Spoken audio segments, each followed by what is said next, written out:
नमस्कार, मैं अंकित कुमार। इस वक्त हम मौजूद है राजधानी लखनऊ के इको गार्डन पार्क में। यहाँ यहाँ पे कुछ छात्र हैं। आइए हम बात करते हैं और जानते हैं क्या उद्देश्य है धरना करने का। क्या नाम है आपका? मनीष मौर्य। आप लोग धरना कर रहे हैं, क्या क्या मुख्य मांगे हैं? हमारा ये धरना जो शिक्षा व्यवस्था के खिलाफ है और इस आंदोलन के लिए हम दिल्ली से लखनऊ पैदल चलते हुए आए 600 किलोमीटर, ताकि सरकार हमारी बातों को सुने। हमारा जो मांग है, सबसे पहला मांग है कि धर्मेंद्र प्रधान जी इस्तीफा दे, जो अयोग्य हैं, उस कुर्सी के योग्य नहीं है, और किसी अनुभवी इंसान को उस कुर्सी पर बैठाया जाए। दूसरा हमारा मुद्दा है कि जो पेपर लीक लीक हुआ, जिसकी वजह से पेपर बच्चों का मर्डर हुआ मिनिस्टर के द्वारा, उनको कम से कम 1 करोड़ का मुआवजा मिले। हालांकि वो बच्चे वापस तो नहीं आएंगे, पर ये जरूरी है उनके परिवार के लिए, क्योंकि वो बच्चे उनके सहारा थे उस परिवार के। तीसरा मुद्दा है कि जो आप देखते होंगे पेपर वगैरह होता है, एनटीए के द्वारा पेपर कराया जाता है और लीक हो जाता है, तो उसकी जगह एक ऐसी बॉडी बनाया जाए, संवैधानिक बॉडी बनाया जाए, जैसे यूपीएससी हो गया संवैधानिक बॉडी। तो ऐसी बॉडी बनाया जाए, यूनियन पब्लिक मेडिकल कमीशन हो या यूनियन पब्लिक एजुकेशन कमीशन बनाया जाए। चौथा देखेंगे, जो प्राइमरी स्कूल होता है, प्राइमरी एजुकेशन बहुत जरूरी होता है किसी भी देश के लिए, क्योंकि वो पॉइंट होता है ना, रूट होता है, रूट मजबूत होना बहुत जरूरी है। पर अपने देश का बुरा हाल ये है कि प्राइमरी स्कूलें बंद हो रहे हैं।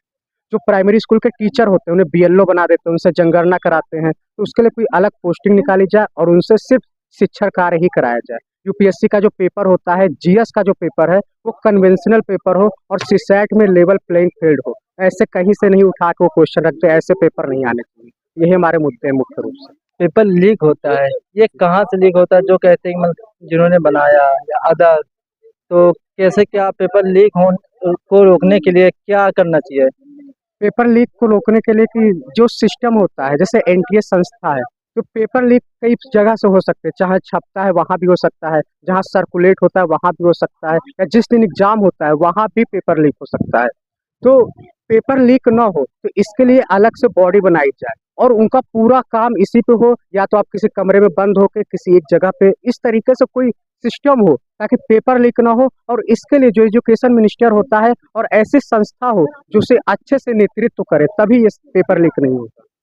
जब पेपर आते हैं वो हर प्रकार से सील होते हैं। पेपर आधा या 1 घंटे बाद से पहले पता चलता है कि पेपर लीक हो गया। तो जो बच्चे छात्र आते हैं कहीं दूर से आते हैं, तो उनका क्या कहना है?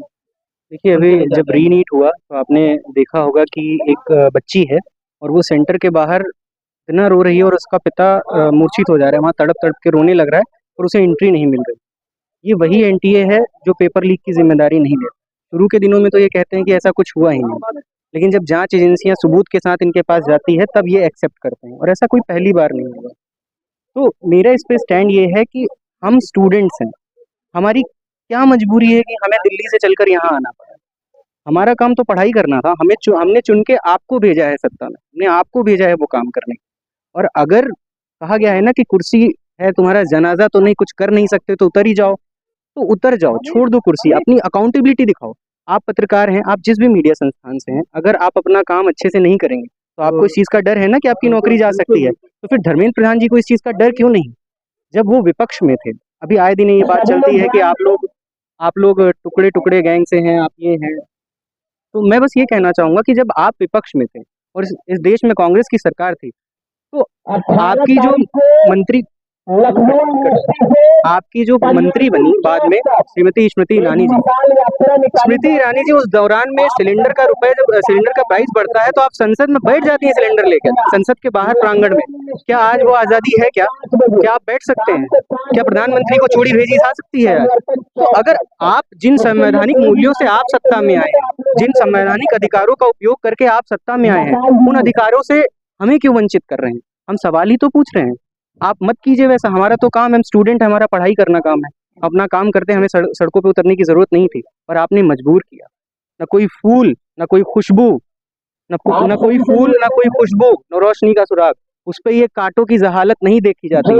हमने खोली थी इसी बाग में अपनी आंखें, अब हमसे इस बाग की ये हालत नहीं देखी जाती। हमने अपना बचपन देखा है, हमने ईद और होली एक साथ मनाई है।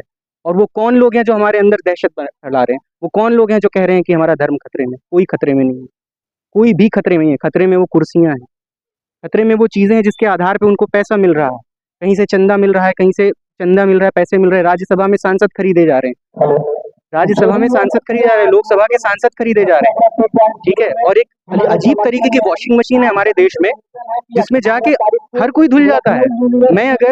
मैं अगर एक सांसद हूँ, एक जनप्रतिनिधि हूँ, तो मैं अगर कोई गलती कर रहा हूँ, मेरे ऊपर सीबीआई ईडी का छापा पड़ता है और अचानक से एक पार्टी की सदस्यता लेते ही ऐसा क्या धुल जाता है मुझ में कि सारी चीजें खत्म हो जाती है। ये सबको दिखता है, लेकिन पुरानी सरकारों में जो बात रखने की आजादी थी, जो आजादी थी कि जो right to freedom of speech जो था हमारा, वो इस सरकार में ना के बराबर है। और मैं हाथ जोड़ के धन्यवाद करूंगा आप जैसे यूट्यूब मोबाइल जर्नलिज्म मोजो का और यूजो का जो यूट्यूब जर्नलिज्म है, कि आप लोग इन आवाजों को आम जनता तक पहुंचा रहे हैं।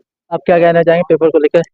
पेपर सर देखिए, ये एक ऐसा मुद्दा है जिसमें सभी लोग इन्वॉल्व है, छात्र इन्वॉल्व है, पेरेंट्स इन्वॉल्व है, सब है। मेरे खुद के छोटे भाई ने इस बार नीट का एग्जाम दिया, 600 के करीब नंबर आए, उसके लीक हो गया। वो डिप्रेशन में था, हमने कहा तुमने अपने हिस्से की मेहनत कर दी, अब ये हमारे हिस्से की मेहनत है। तो आज उसके लिए, और मनीष भाई, लक्ष्मण भाई हमारे बड़े भाई हैं, ये लोग साथ में पढ़े हैं, दिल्ली से पैदल तक, दिल्ली से लखनऊ या पैदल चल के आए हैं। तो सिर्फ किसी एक पर्टिकुलर एग्जाम के लिए चल के नहीं आए, सारे एग्जाम, चाहे एसएससी का एग्जाम हो, बैंकिंग का एग्जाम हो, रेलवे का एग्जाम हो, आज हर एक एग्जाम में लीक की परिपाटी हो गई है। सारा एग्जाम जो भी एजेंसी मतलब करवा रही है, यूपी ट्रिपल एससी हो, एनटीए हो या कोई भी एजेंसी हो, वो आए दिन लीक हो जा रहा है। अगर यूपी की बात कर लें तो यूपी के शिक्षा मंत्री अभी कुछ 1-1.5 साल पहले सदन में कह रहे थे कि शिक्षक छात्र अनुपात बराबर है, जो कि नहीं है। मैं अपनी विधानसभा की अगर बात कर लूँ तो वहाँ पे एक स्कूल में एक ही टीचर है, वो खुद प्रिंसिपल है, खुद टीचर है, वो बच्चों को क्या पढ़ाएगा। तो इससे हमें शिक्षा की स्थिति समझ में आती है कि यूपी और देश में शिक्षा की क्या स्थिति है। तो हमारी मांग यही है कि शिक्षा व्यवस्था को सुधारा जाए और धर्मेंद्र प्रधान जी का कौन सा स्कूल है जहाँ पे एक ही टीचर और स्टूडेंट भी है और शिक्षक भी है? नहीं, मैं अपने विधानसभा बल्हा विधानसभा से आता हूँ, बहराइच जिले में है। आप आइए, मैं आपको बता सकता हूँ, कई सारे स्कूल हैं वहाँ। ये थे हमारे छात्र जो दिल्ली से चलकर लखनऊ आए, जिन्होंने पेपर लीक को लेकर धर्मेंद्र प्रधान का इस्तीफा मांगा। कैमरामैन अमन के साथ अंकित रावत, लखनऊ।